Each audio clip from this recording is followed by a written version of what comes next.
Assalamualaikum warahmatullahi wabarakatuh. A'udzubillahi minasyaitonir rajim. Bismillahirrahmanirrahim. Ya ayyuhalladzina amanu taqullaha haqqa tuqatih wa la tamutunna illa wa antum muslimun. Qala Allah Ta'ala, ya ayyuhalladzina amanu kutiba alaikumus syiyam kama kutiba alal ladzina min qablikum la'allakum tattaqun. Asyhadu an la ilaha illallah wa la syarika lah. Asyhadu anna Muhammadan abduhu wa rasuluhu la nabiyya ba'da. Allahumma shalli wa sallim wa barik ala sayyidina maulana Muhammadin wa ala alihi wa sahbihi ajma'in. Amma ba'd. Kaum muslimin muslimat, shaimin shaimat, para pemirsa channel HMP yang dimuliakan Allah Subhanahu wa taala. Alhamdulillah, sampailah kita di penghujung Ramadan. Kajian kali ini tepatnya kajian ke-29 Ramadan. Ini merupakan di antara sekian kajian-kajian kita, dan kita sudah sampai pada titik kerucut daripada semua pembahasan kita dari awal sampai akhir. Pada pembahasan kali ini saya mengajak kita semua untuk melihat kembali ke belakang, yakni mulai dari awal-awal Ramadan sampai akhir-akhir Ramadan ini. Kita menyaksikan banyaknya fenomena-fenomena, baik fenomena yang terjadi pada diri kita masing-masing, fenomena yang terjadi di keluarga kita, di lingkungan sekitar kita, di warga masyarakat kita, di daerah kita, di negara kita, bahkan di mancanegara. Fenomena-fenomena yang terjadi khususnya di kalangan kaum muslimin muslimat. Sungguh menakjubkan fenomena-fenomena ini. Tatkala datang bulan Ramadan ini, bermuncullah fenomena-fenomena itu. Saya bisa membahasakannya layaknya sebuah ponsel kita, yang sebelum Ramadan ini ponsel kita tidak ada isi daripada aplikasi-aplikasinya.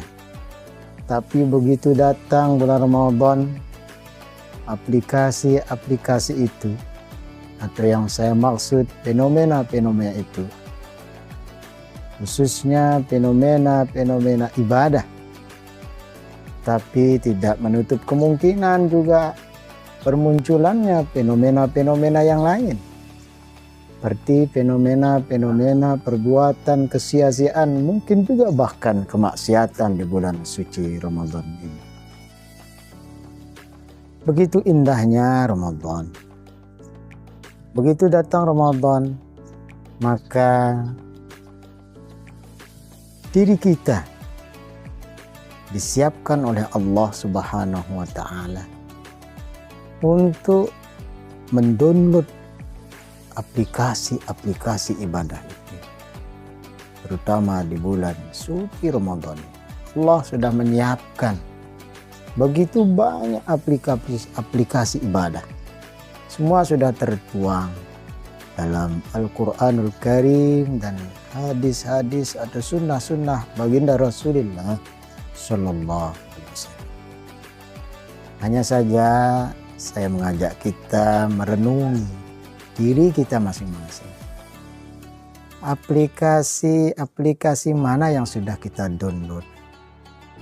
Lalu aplikasi-aplikasi itu mana yang sudah kita mainkan? Sehingga kita memiliki banyak aplikasi sekaligus sudah banyak permainan yang kita lakukan, yang kita kerjakan, yang kita mainkan dalam aplikasi-aplikasi itu. Layaknya kita main aplikasi game lah. Kalau kita pertama kali main, bisa jadi kita mungkin salah atau kalah di dalam memainkan aplikasi-aplikasi game itu. Tapi kita coba lagi, kita ulang lagi, akhirnya kita pun dapat memenangkannya dan bisa menguasai aplikasi-aplikasi itu.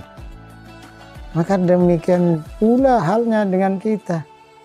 Tatkala kita mendownload aplikasi amal ibadah itu, mungkin pertama kali kita memainkan aplikasi itu atau mengamalkan amal ibadah itu, bisa jadi kita tidak menguasainya.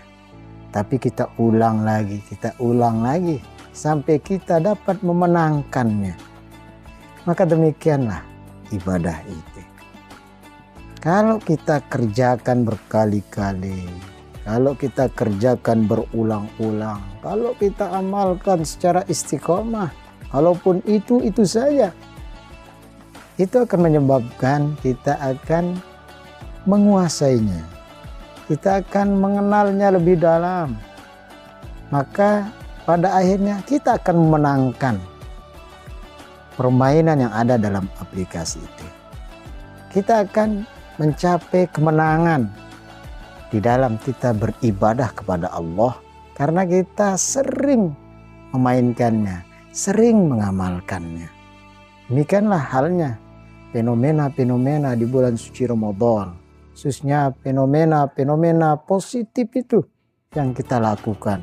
Kalau kita sering memainkannya, kalau kita sering mengamalkannya, fenomena-fenomena itu, yaitu ibadah-ibadah itu, maka insya Allah kita akan menikmati permainan itu.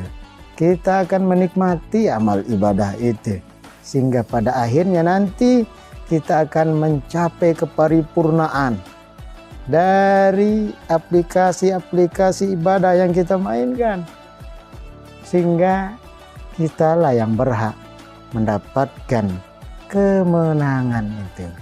Oleh karena itulah saya mengajak kita semua, marilah kita terus memainkan aplikasi-aplikasi ibadah yang sudah tertuang dalam Al-Quran maupun sunnah-sunnah baginda Rasul Sallallahu Alaihi Wasallam. Terus kita amalkan, terus kita mainkan, terus kita buka berkali-kali. Kita cross check diri kita pribadi masing-masing, sehingga kita akan mendapatkan keterbukaan mata batin kita di dalam beribadah kepada Allah Subhanahu wa Ta'ala.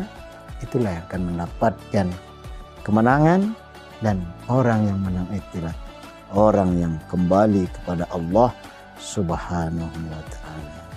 Nah, ini sekilas tentang makna kembali, yaitu Idul Fitri. Insya Allah kita akan jumpa lagi di kajian terakhir menutup kajian Ramadan ini tentang Lebaran. Sampai di sini yang dapat saya sampaikan kajian kali ini.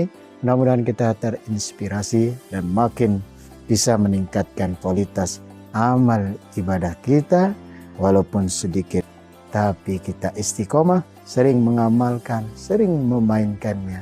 Insya Allah, Allah akan memberikan jalan yang sangat mudah untuk beribadah kepadanya. Kurang lebihnya mohon maaf. Hadanallah ikan ila sabilil muttaqin ila daril falah wal muwaffiq ila aqwamit thoriq. Assalamualaikum warahmatullahi wabarakatuh.